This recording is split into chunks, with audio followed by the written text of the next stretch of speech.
এর সাথে একান্তভাবে মিলিয়া সৈকত সাহেব জড়িত। হিমি বেগমকে ব্যবহার করে এই নোংরা খেলায় মেতে উঠেছিল তার, আর হিমি বেগম না জেনে নিজেকে এই নোংরা ঘটনায় জড়িয়ে ফেলেছিল। মিলিয়া সৈকত সাহেবকে আবার পুলিশের হাতে তুলে দিয়েছিল। হিমি বেগম 2 দিন তালুকদার বাড়ির গেস্ট রুমে পড়ে রইল। ইমরান তালুকদার এই 2 দিন প্রিয়তমা স্ত্রীর দিকে ফিরেও চাইল না। তরুণা তৃষা একেবারের জন্য মায়ের সাথে দেখা করতে আসলো না। আবিরা আর ইলমি পরপর খাবার খাইয়ে দিয়েছে হিমু বেগমকে। ইমরান তালুকদারও তার প্রাণপ্রিয় স্ত্রীর বিন্দুমাত্র খোঁজ নেননি, বরং সে সাফ জানিয়ে দিয়েছে হিমু বেগম যেন বাড়ি ছেড়ে চলে যায়। 2 দিন হিমু বেগমকে একদম অন্যরকম লাগছে, চোখের নিচে কালো দাগ পড়ে গেছে, মুখটা কেমন শুকনো শুকনো লাগছে। ইলমির খুব মায়া হলো হিমু বেগমের জন্য। আবরারের কাছে হিমু বেগমের হয়ে ক্ষমা চাইল। আবরার যতক্ষণ না হিমু বেগমের সাথে কথা না বলবে ততক্ষণ ইনিও আবরারের সাথে কথা বলবে না। 3 দিন পর হিমু বেগম বাড়ি ছেড়ে চলে যেতে নিলে আবরার তাকে আটকে দেয়। টোনা টেফা দৌড়ে গিয়ে মাকে জড়িয়ে নেয়। এমনি তৃপ্তির হাসি হাসে। হিমু বেগম মেয়েদের সাথে এমনি আবরারকেও জড়িয়ে নেন। হিমু বেগম নিজের ভুল বুঝতে পেরেছে, এজন্য বাড়ির সবাই তাকে ক্ষমা করে দিয়েছে। কেননা যারা ভুল করে নিজের ভুল বুঝতে পারে তাদের মহান আল্লাহ তাআলাও ক্ষমা করে দেন। এমনি ফ্রেশ হয়ে হিমু বেগমের থেকে শাড়ি পরে এসেছে। শাড়ির কচিগুলো ঠিক করার জন্য দরজা হালকা চাপিয়ে ড্রেসিং এর সামনে কচিগুলো একটা একটা করে ভাঁজ করে নিচ্ছে। প্রায় অনেকক্ষণ পর কচিগুলো ঠিকঠাক মতো বুঝে হাত ছেড়ে বাঁচলো। দীর্ঘশ্বাস ফেলে আয়নায় তাকাতেই দেখলো আবরার চোখ বড় বড় করে তাকিয়ে আছে। ইনি আবরারকে দেখে চমকালো, পরপর আবরারের দৃষ্টি অনুসরণ করে তাকাতেই দেখলো তার উন্মুক্ত ফর্সা কোমরের ভাঁজে আবরারের চোখ আটকে আছে। ইনি ছিটকে সরে গেল। ওইখান থেকে তাড়াহুড়ো করে শাড়ির আঁচল নামিয়ে নিল। এক আকাশ পরিমাণ বিরক্তি ভরা কণ্ঠে বলল, অসভ্য নির্লজ্জ কোথাকার। আবরারের কানে অসভ্য শব্দটা পৌঁছাতেই ঠোঁট কামড়ে হাসলো। বোনকে আর ভাব নিয়ে পাঞ্জাবির বোতাম খুলতে খুলতে ওয়াশরুমের দিকে পা বাড়ালো। যেতে যেতে ইলমির দিকে আর চোখে চেয়ে গানের সুরে বলল, অসভ্য হয়েছি আমি তোমারই জানি। আবারও ফ্রেশ হয়ে তোয়ালে হাতে বের হলো। সদ্য ফ্রেশ হওয়া মানুষটাকে ইলমি আর চোখে দেখলো। কিঞ্চিত লম্বা চুলগুলো কপালে লেপ্টে আছে, চোখে মুখে ছোট ছোট পানির কণাগুলো চিকচিক করছে যেন। ব্লু রঙের পাঞ্জাবিতে অসম্ভব সুদর্শন লাগছে ছেলেটাকে। এমনি ভ্রু কুচকালো। নিজের শাড়ির দিকে তাকিয়ে যখন দেখলো তারা দুজন ম্যাচিং ম্যাচিং, এমনি কিছু বললো না। বলবে কেন? লোকটার সাথে সে রেগে আছে। দুপুরে কোনো কিছু এমনি ভুলেনি একদম। কথা বলবে না লোকটার সাথে এখন। অসভ্য লোকের সাথে এমনি কথা বলে না।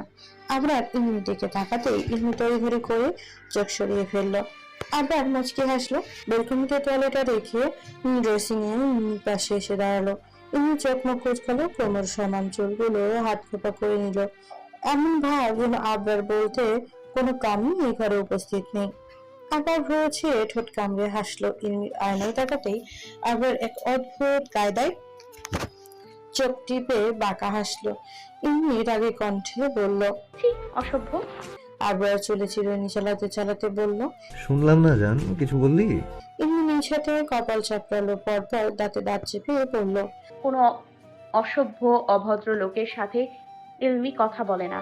আবার ভ্রু কুঁচকাল। মুহূর্তেই চোখে মুখে গম্ভীর্যতা এঁটে দাঁড়ালো। ইমনি বিরক্তিতে আক্রান্ত শব্দ করে উঠল, তবে মুখে কিছু বলল না। আয়নাতে নিজেকে ভালোভাবে পরখ করে ঠোঁটে হালকা লিপস্টিক লাগালো। পরপর 2 ঠোঁট একসাথে করতে নিলেই আবার এক টানে ইমনিকে নিজের একদম কাছে টেনে নিল। পরপর ইমনির লিপস্টিক লাগানো অধৈর্য বলে নিজের ঠোঁট ডুবালো। আকস্মাত এমন ঘটনা ইমনি ভয় পেয়ে গেল। ভয়ে আবার পাঞ্জাবির সামনে কিছু অংশ শক্ত করে নিজের মুঠোয় তুলে নিল। বড় বড় চোখ করে চেয়ে রইল। মিনিট কয়েক পরে 2 হাতে আবরারকে হালকা ধাক্কা দিতেই আবরার সরে গেল। ইমনি হাতের উল্টো পাশে ঠোঁট মুছে তাতে দাঁত চিবিয়ে বলল, এমপি সাহেব, আপনার লিপস্টিক খেতে মন চেয়েছে, আমাকে বলতেন পুরো লিপস্টিকটাই দিয়ে দিতাম। আবরার এবারও বাঁকা হাসলো। পরপর ইমনি একদম রাগ হেসে এসে দাঁড়ালো। ডোন্ট কেয়ার ভাব নিয়ে বলল, লিপস্টিক না, লিপস্টিক ওয়ালা তোর ওই ঠোঁট। কথা শেষ হওয়ার আগে ইমনি তড়িঘড়ি করে আবার মুখ চেপে ধরে থামিয়ে দিল। 2 পা সরে গিয়ে চেঁচিয়ে বলল, চুপ, একদম চুপ। আপনি এত নির্লজ্জ, ছি। এবার আবরার দুই পা গিয়ে গেল। ইমনি উন্মুক্ত কোমর চেপে শক্ত করে নিজের বুকে জড়িয়ে নিল। কোমরে ঠান্ডা হাতের স্পর্শে কেঁপে উঠল ইলমি। কিছুক্ষণ আহ্বাদের শক্ত বাহু বন্ধনী থেকে মুক্তির জন্য ধস্তাধস্তি করলো। তবে মিনিট কয়েক পর ইলমির ছোট দেহখানা শান্ত হয়ে সুঠাম দেহে আবরারের বুকে লেপ্টে রইল। এরপর অস্ফুট স্বরে ফুঁপিয়ে উঠল। আবরার ইলমির কপালে ঠোঁট ছোঁয়ালো, ধীর কণ্ঠে বলল, সরি। ইলমি কিছু বলল না, তবে ফোপানোর আওয়াজ ঠিক শোনা গেল। আবরার বলল, সরি বললাম তো চড়ুই, বারবার অবাধ্য কেন হও? আমাকে রাগিয়ে কেন দাও? এমনি আবরারের পাঞ্জাবিতে নাক ঘষে আহ্লাদি সুরে বলল, আপনি হুটহাট রেগে কেন যান সবটা না শুনেই? তসবির ভাইয়া আমাদের কোচিং টিচার, এছাড়াও 2 বাচ্চার বাবা, এখন একটা মেয়েও হয়েছে। জানি। এমনি আবরারকে ধাক্কা দিয়ে নিজের থেকে সরিয়ে নিল। আবরার ভেবাচাকা খেয়ে গেল পুরো। হতভম্ব হয়ে ইলমির দিকে তাকিয়ে রইল। ইলমি বলল, প্রচুর আপনি এতক্ষণ যা বলেছি সব মিথ্যে বলেছি। তাসবির ভাইয়া আমার বয়ফ্রেন্ড, আমি তাকেই ভালোবাসি। এখন সরুন এখান থেকে, আমাকে যেতে দিন। আবরার ইলমিকে ছাড়লো না। আবরার নিজের কাছে টেনে ঠোঁটে কামড়ে হেসে ইলমির কানে ফিসফিসিয়ে বলল, অমন তিনটা বাচ্চার বাবাকে তুই ভালোবাসিস? তুই চাইলে আমিও কিন্তু তোর ছোট ছোট বিড়াল ছানার মতো কি বাচ্চার বাবা হতে পারি। কি বলি? লজ্জায় ইলমির গাল দুটো লাল হয়ে উঠলো। একটা পাক্কা একটা শয়তান। দুই হাতে কান চেপে ধরতেই আবরার আবারও অদ্ভুত কায়দায় চোখ টিপে উঠল। ইলমির সাথে সাথে চোখ বুজে নিল। লম্বা শ্বাস টেনে বলল, কারণ আমায় এক শর্তে। ইলমি ভ্রু কুঁচকালো। আবরার রহস্যময় হেসে গাল এগিয়ে বলল। আগে চুমু, তারপর। ইলমি চোখ মুখ কুঁচকে বলল। দিন দিন আপনার বেশ অবনতি হচ্ছে এমপি সাহেব। ছি। আবরার ঠোঁট কামড়ে হেসে বলল, আমি আমি চাই দিনের পর দিন, মাসের পর মাস, এমনকি বছরের পর বছর এমন অবনতি বরং আমার হতেই থাকুক। ইলমি বিরক্ত ভরা চোখে পুরো আবরারকে অবলোকন করলো। আবরার তারা দিয়ে বলল। কি হলো, দিচ্ছ না কেন? ইলমি চোখ মুখ কুঁচকে বলল। ছেড়ে দিন তারপর। আবরার ছেড়ে দিল। ইলমি বলল। চোখ বন্ধ করুন। আবরার চোখ বুঝতেই ইলমি এক দৌড়ে রুম থেকে বের হয়ে গেল। দরজার কাছটায় গিয়ে বলে উঠল, অসভ্য লোক একটা। আপনার ওই খেজুর কাটার মতো দাড়িগুলো কেটে তারপর চুমু নিতে আসবেন, তার আগে নয়। বলে দৌড়ে চলে গেল। আবরার সেদিকে তাকিয়ে ঘর কাঁপিয়ে হেসে উঠল। ড্রয়িং রুমে মিলন, তাজওয়ার, জাহানারা বেগম আর নাম মাহিদ বসে আছে। ইমরুল তালুকদার টুকটাক কথা বলছেন তাদের সাথে। আবির আসতেই ইমরুল তালুকদার তাকে বসতে বলল। আবির বাধ্য হয়ে ছেলের মতো ইমরুল তালুকদারের পাশে বসলো। তুর্নাটোখা আবিরের রুমের পর্দা তাকে লুকিয়ে সবটা দেখছে। এটা আবিরের চোখ এড়ালো না। টুনা মাথা বের করে উঠে দিতে দেখলো আবির কপাল কুঁচকে সেদিকে তাকিয়ে। আবিরকে এদিকে তাকিয়ে থাকতে দেখে ভয় পেয়ে গেল তুলনা। চিবুক গেলে সেই যে রুমে ঢুকলো আর ওকে দিল না, এমনকি তোরফাকেও ওকে দিতে দিল না। আবির তুলনার মৃত চেহারা দেখে ঠোঁট চেপে হাসলো। কিছুক্ষণ পরেই আবরার চলে আসলো সেখানে। আবরারকে দেখে মাহিদ উঠে দাঁড়িয়ে সালাম দিয়ে বলে উঠলো। আবরার হেসে জবাব দিল। আবরার মাহিদ ছেলেটার সম্পর্কে সবটা জানে। মাহিদ ছেলে হিসেবে যতটা ভালো, তার থেকে ভালো একজন মানুষ হিসেবে। ভালো ব্যবহার, বিনয়ের সাথে কথাবার্তা বলে। ছেলেটাকে দেখলে যে কেউ বলবে ছেলেটা ভালো। সবটা জেনেই বাড়িতে আসার জন্য অ্যালাউ করেছে আবরার। ছেলে ভালো, বাড়ির সকলের পছন্দ হলে বিয়ের কথা আগাবে। না হয় সে এক্ষেত্রে তার বোনের মতামত সব থেকে উপরে তার কাছে। বোনের অনুমতি ছাড়া কখনই বিয়ের সিদ্ধান্ত নেবে না। আবিরও একদম চুপচাপ বসে আছে। ইলমি সন্দিহান চোখে দুপুর থেকে পর্যবেক্ষণ করছে মেয়েটাকে। যখন থেকে শুনেছে তাকে দেখতে পাত্রপক্ষ আসছে, তখন থেকে মেয়েটা মুখটাকে বাংলার পাঁচের মতো করে রেখেছে। ইলমি বলল, দুপুর থেকে দেখছি তোর মন খারাপ, কিছু হয়েছে আবিরা? আবিরা সম্বিত ফিরে পেল, মুচকি হাসার চেষ্টা করলো, বলল, কই কিছু না তো, কি হবে? তোনা চট করে বলল। এই তুই কি কাউকে ভালোবাসিস আবিরা? আবিরা কপাল কুঁচকে বলল, ফালতু কথা বলবি না তোর না। যখন থেকে জানতে পেরেছিস তোকে দেখতে পাত্রপক্ষ আসবে, তখন থেকে এভাবে মন খারাপ করে বসে আছিস? আবিরা ধীর কণ্ঠে দাঁতে দাঁত চিবিয়ে বলল, তো কি করব, পাত্রপক্ষ দেখতে আসবে শুনে খুশিতে নাচবো? আচ্ছা আচ্ছা বাদ দে। তুরনা তুরফা আবিরাকে তৈরি করতে হবে তো নাকি? তারপর তিনজন মিলে খুব সুন্দর করে তৈরি করে দিল। আবিরা রুমে দরজা বন্ধ, পুরো রুম অন্ধকার করে রেখেছে আবিরা। বিদঘুটে অন্ধকার ফ্লোরে বসে আছে। পিন পিন নীরবতায় ঘেরা রুম থেকে শোনা যাচ্ছে চাপা কান্নার শব্দ। এমনি বেশ কিছুক্ষণ যাবৎ দরজায় দাঁড়িয়ে আবিরাকে ডেকে যাচ্ছে। মেয়েটা সেই কখন থেকে দরজা বন্ধ করে রুমে বসে আছে। সন্ধ্যায় মাহিদরা তাকে আংটি পরিয়ে দিয়ে গেছে। তখন থেকে মেয়েটা রুমে বন্দি। সবটা এত তাড়াতাড়ি হয়ে যাবে কেউ ভাবেনি। সবাই বেশ অবাক হলো। মলিন তাজুয়ার এক প্রকার চেপে ধরেছিলেন ইমরুল তালুকদারকে। মেয়েটাকে তাদের ঘরেই দিতে হবে, এমন লক্ষ্যে একটা মেয়েকে তাদের ছেলের বউ হিসেবে চায়। ইমরুল তালুকদার এ পর্যায়ে কোনো মতামত দিতে পারলেন না, তবে তাজুয়ার সাহেবের মুখের ওপর নাও করতে পারলেন না। করুণ চোখে সোফায় গম্ভীর মুখে থাকা ছেলের দিকে চাইল। চোখ ইশারায় কিছু বোঝাতেই আবরার এক পলক তাকিয়ে ডোন্ট কেয়ার ভাব নিয়ে তার বউকে ডেকে রুমের দিকে চলে গেল। ইমরুল তালুকদার রেগে ফুঁসতে লাগলেন। ছেলে হয়েছে একটা হাড়ে বজ্জাত, এই সময় তার বউকে নিয়ে রুমে যাওয়ার কি প্রয়োজন পড়ল? অসভ্য ছেলে কোথাকার। যে দেশের এমপি এমন অসভ্য, সে দেশের সাধারণ মানুষ কি করে ভালো হবে? মাথা খারাপ মানে সবটুকুই খারাপ। মনে মনে হাজারখানে গালি দিলেন, তবে অর্ধেক গালি এসে ঘুরে ফিরে তারই লাগলো। ইলমি কিচেনে দরজার পাশে লুকিয়েছিল। দূর থেকে জাহানারা বেগম ঠোঁট টিপে হাসি। ইলমির চোখের আড়াল হলো না। আবিরও হাসলো। তোনা ঠোঁট চেপে হেসে বলল, ভাবি, ভাইয়ার হয়তো কিছু চাই, সেটা তখন অসম্পূর্ণ। ইলমি তোনার কথার মাঝে বুঝতে পেরে লজ্জায় লাল হয়ে উঠে। তোনা কথা শেষ করতে পারল না। হিমি বেগম মেয়ের কান মলে বললেন, দিন দিন বেশ পেকে যাচ্ছ তোমরা। মা ছাড়ো, লাগছে। হিমি বেগম ছেড়ে দিলেন। ইলমি ঠায় দাঁড়িয়ে রইল। সে এখন রুমে যেতে পারবে না। হিমি বেগম বললেন, যা দেখো ছেলেটাকে কি বলে, কোনো কিছু দরকার হয়তো। হিমি বেগম এক প্রকার জোর করে রুমে পাঠালো। ড্রয়িং রুমে আসতেই জাহানারা বেগম হেসে বললেন, ভাইজান, আপনার ছেলের বউ কিন্তু ভীষণ সুন্দর আর ভীষণ লক্ষ্মীও। ইমরুল তালুকদার স্বভাব সুলভভাবেই বললেন। হ্যাঁ, তা যা বলেছে, একদম লক্ষ্মী মেয়ে। ইমরুল তালুকদারও তাল মিলিয়ে বললেন। লক্ষ্মী একটা মেয়ে। আসমা বেগম টেবিলে খাবার সাজিয়ে রাখতে রাখতে বললেন, বউ কেন বলছেন জাহানারা আপা? বলুন মেয়ে। হ্যাঁ হ্যাঁ, তাই তো।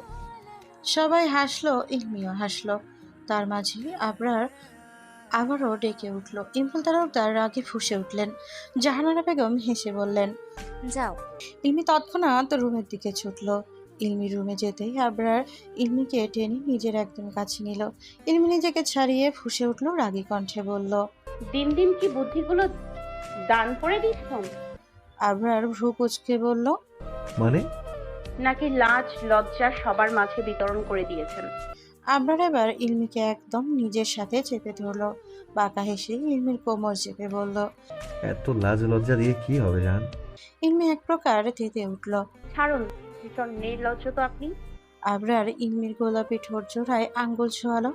ইলমি ঠোঁট কুচকালো, আঙ্গুলে কামড় বসাতে নিলে আবরার দু আঙ্গুল ইলমির ঠোঁট চেপে বাঁকা হেসে বলল, ভীষণ নির্লজ্জ। পরপর বলে উঠল। আই নিড এ কিস, চলবি? ইলমি এক প্রকার ছিটকে সরে যেতে চাইলো, কিন্তু পারল না। বলল, অসভ্য। আবরার আফসোসের সুরে বলল, সভ্য হতে যাই, তবে বাকিটা হতে দেয় না। ইলমি চোখ পাকিয়ে বলল। আপনার কথা শেষ করতে পারল না ইলমি। তার আগেই আবরার ইলমি ঠোঁচোরা নিজের আয়ত্তে নিয়ে নিল। ইলমির চোখ পাকালো। পরপর কিল বসাতেই আবরারের বুকে, তাতেও যখন কাজ হলো না, ইলমি শক্ত হাতে আবরারের গলা জড়িয়ে ধরল। পরপর নিজের নখগুলো দিয়ে আঁচড় কাটলো। বেশ কিছুক্ষণ পর আবরার ইলমিকে ছেড়ে দিতেই ইলমি হাঁপিয়ে মেয়েকে রাগ দেখিয়ে চট করে বলল, অসভ্য নির্লজ্জ লোক, আর কখনো ছোবেন না আমায়। আপনার স্পর্শ চাই না আমার। বলতে বলতে এবার যেন একটু বেশি বলে ফেললো। মুহূর্তে যেন বাজ পড়ল রুমে। আবরার ছিটকে সরে গেল ইলমির থেকে। ইলমি টাল সামলাতে পারলো না, দেওয়ালে গিয়ে পিঠ ঠেকলো। ইলমি পরপর জিভ কাটলো। কি বলে ফেললো সে?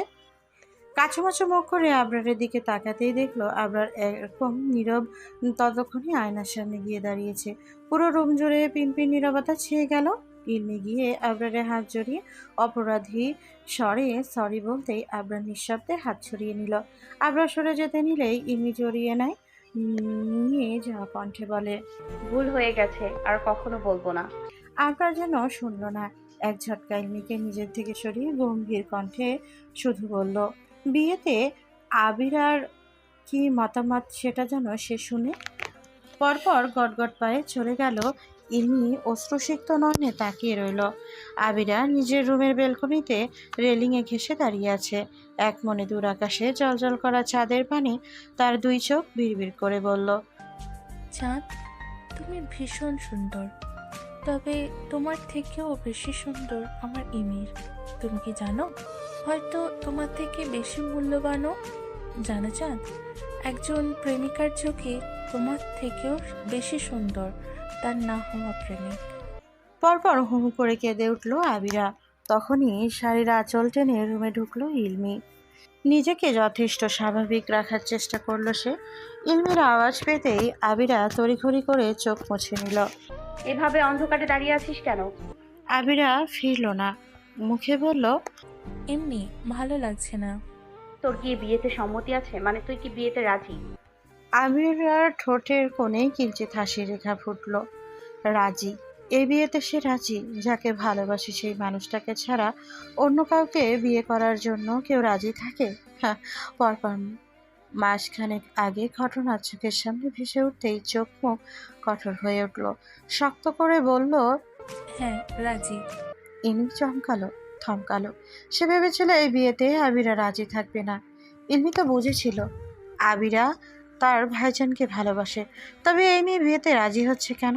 মেয়েটা কি পাগল টাগল হয়ে গেল? আজব। পরপর উত্তেজিত কণ্ঠে বলল, কি? আবিরা বিয়েতে সত্যিই তোর সম্মতি আছে? আবিরা এবার ভ্রু কুঁচকে বিরক্তি কণ্ঠে বলল, ভাবি, এক কথা কতবার বলবো? ইলমি আবিরার মুখে ভাবি শুনে ভরকে গেল। ভোতা মুখে বলল, আচ্ছা ঠিক আছে। আবিরার সম্মতি থাকা মানে আবরারেরও বিয়েতে মত আছে। সবাই রাজি হওয়াতে জাহানারা বেগম নিজের হাতে স্বর্ণের আংটিটা হবু ছেলের বউয়ের হাতে পরিয়ে দেয়। এখন মেয়ের দরজার সামনে আসমা বেগম এসে দাঁড়িয়েছে। বেশ অনেকক্ষণ পর দরজা খুলল মেয়েটা। আসমা মেয়ের এই হাল দেখে হাতকে উঠলেন। এ কি হাল হয়েছে মেয়ের? উস্কো খুস্কো চুল, কান্না করার কারণে চোখের কাজল লেপটে গেছে, শাড়ি এলোমেলো। আসমা বেগমকে দেখে আবিরা জড়িয়ে ধরলো, হাওমাও করে কেঁদে উঠল। তখন রাগের বশে বিয়েতে রাজি তো সে হয়ে গেছে, বিয়েটা না হয় সে করে নেবে, কিন্তু মন থেকে কি ইমিরকে সরাতে পারবে? আসমা বেগম মেয়ের সাথে কেঁদে উঠলেন। ইমি মায়ের কান্না থামাতে ফোড়ন কেটে বলল, আমাকেও তো কেউ দেখো। আসমা বেগম ইমিকে বুকে জড়িয়ে নিলেন। আবিরা ইমির মুখের দিকে চেয়ে কান্নায় ভেঙে পড়ল। এই মেয়েটা একদম ইমিরের মতো দেখতে, এই নাক, একই চোখ জোড়া, তাদের ভীষণ মিল। আবিরা কি করে ভুলতে পারবে লোকটাকে? ভালোবাসে, ভীষণ ভালোবাসে ওই পাষাণ লোকটাকে। ভুলে যাওয়া মানে পুরো আবিরাকে ভুলে যাওয়া। আবিরার অস্তিত্ব যে ইমিরের বাস, সেখানে অন্য কাউকে কিভাবে বসাবে? আদৌ কি পারবে? কবে ফিরবো? জানি না। কেন এমন করছেন? যাব না আমি। আশ্চর্য, কি করছেন আপনি? আমি কোথাও যাব না বললাম তো, যাব না আমি। আবরার ইন্মিকে ধমকে রুম থেকে বের হতে বলল। ইন্মি কেঁদে উঠল। তখন মুখ ফসকে না হয় কথাটা বলে ফেলেছে, তাই বলে তাকে বাড়িতে পাঠিয়ে দেবে? ইন্মি রুম থেকে বের হলো না। গুটি গুটি পায়ে আবরারের কাছে গিয়ে দাঁড়ালো। সাদা পাজামা, পাঞ্জাবি পরনে, সিল্কি চুলগুলোতে ব্যস্ত হাতে চিরুনি চালাচ্ছে আবরার। ইলমি শক্ত হয়ে পেছন থেকে আবরারকে জড়িয়ে নিল। আবরারের হাত আপনা আপনি থমকে গেল। সে শক্ত হয়ে শটান দাঁড়িয়ে রইল। ইলমি কান্না গিলে মিলিয়ে ওঠা কণ্ঠে বলল, সরি বললাম তো, আর কখনো হবে না, আর কখনো বলবো না।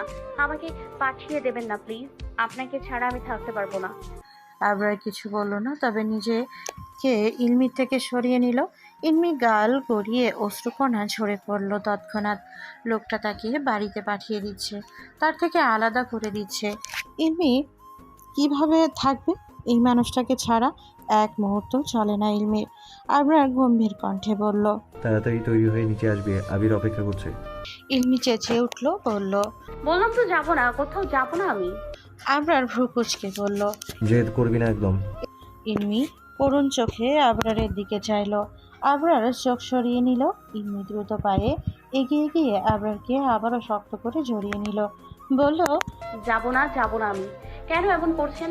আপনাকে ছাড়া আমি বাঁচবো না, মরে যাব। আমি আমি আমি পাগল হয়ে যাব। পরপর উন্মাদের মতো কয়েকবার চুমু বসালো আবরারের ঠোঁটে। বুকে শক্ত করে জড়িয়ে আবরারের হাত টেনে রাখলো নিজের কোমরে। বলল, যাব না আপনাকে ছেড়ে, বলছি প্লিজ। আবরার শক্ত হয়ে দাঁড়িয়ে রইল। ইমি নিজ অধর যুগল এগিয়ে দিয়ে বলল, চুমু দিন।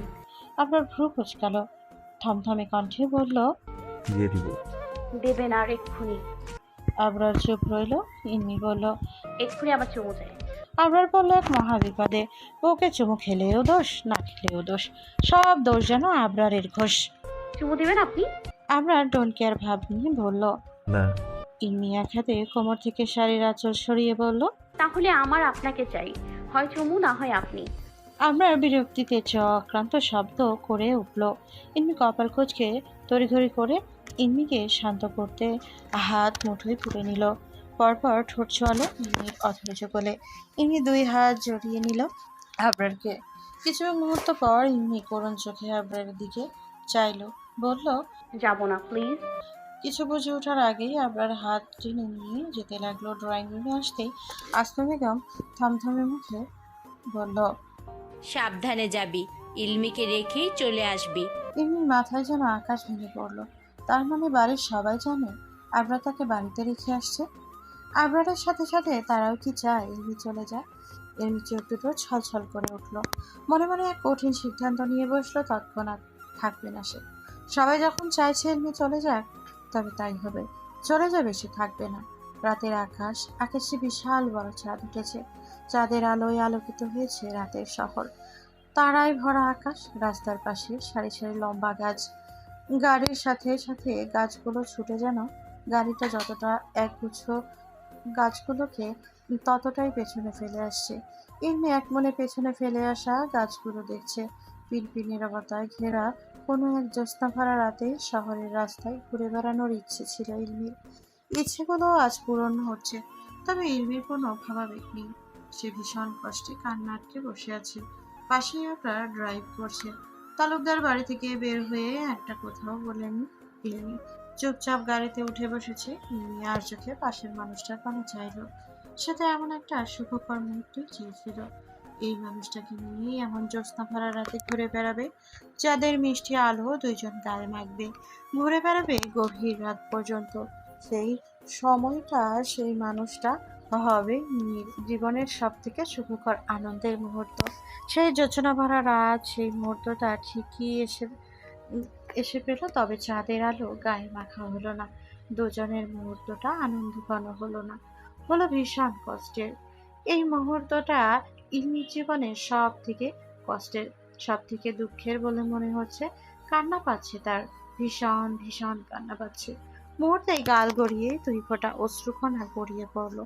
মির্জা বাড়ির সামনে এসে গাড়ি থামতেই ইলমি চমকালো। আবরার গম্ভীর কণ্ঠে বলল, নামো। ইলমি মেকি হাসলো, কিছু বলতে নিয়েও কথা গিলে নিল। পরপর গাড়ি থেকে নেমে দাঁড়ালো। আবরার গাড়ি সাইডে রেখে নেমে আসলো। কলিং বেল চাপতেই আমিনা বেগম দরজা খুলে দিলেন। পুরো 2 মাস পর মেয়েকে দেখে ইলমিকে জড়িয়ে নিল। মাকে হুহু করে কেঁদে উঠল। জহির মির্জা ছুটে আসলেন, মেয়েকে জড়িয়ে নিলেন। পরম আবেশে বাবার বুকটা যেন হালকা হলো। বুকের ওপর থেকে কষ্টের পাহাড়টা যেন নেমে গেল। 2 মাস পর মেয়েকে চোখের সামনে দেখছেন জহির মির্জা। তবে তার মনে হচ্ছে 1000 খানেক বছর পর মেয়ের চাঁদ মুখখানা দেখছেন। মেয়ের আদলে শব্দ করে চুমু খেলেন। পরপর বললেন, আমার আম্মা জান। আবরার পাশে দাঁড়িয়ে সবটা দেখলো। আমিনা কান্নার মাঝে হেসে উঠলেন। মেকি রাগ দেখিয়ে বললেন, কি করছেন? ভিতরে তো আসতে দিন। জহির মির্জা হাসলেন। হ্যাঁ হ্যাঁ, ভিতরে আসো তোমরা। ড্রয়িং রুমে কিছুক্ষণ আবরারের সাথে আলাপ করলেন জহির মির্জা। ইমির তখনই বাড়িতে ফিরল। ইমি আসবে জেনে অফিস থেকে তড়িঘড়ি বাড়িতে ফেরা। ভাইজানকে দেখে ইমি ছুটে গেল। ইমিরও জড়িয়ে নিল বোনকে। ইমি সবাইকে যেন কত বছর পরে দেখছে। এ তো সপ্তাহখানেক আগেই ভাইজানকে দেখে এসেছে, অথচ তার মনে হচ্ছে 1 যুগ পরে তার ভাইজানকে দেখছেন। ইমি বোনকে জড়িয়ে আবরারের উদ্দেশ্যে বলল। ভালো। আচ্ছা আমি ফ্রেশ হয়ে আসি, একটু ওয়েট কর। আবরার একবার ইম্মির দিকে চাইলো, ইম্মি চোখ ফিরিয়ে নিল। পরপর নিজ রুমের দিকে পা বাড়ালো। সবাই আশ্চর্য হয়ে সেই দিকে তাকিয়ে রইল। সব থেকে অবাক হলো আসমা বেগম। মেয়েটাকে কেমন যেন লাগছে তার কাছে।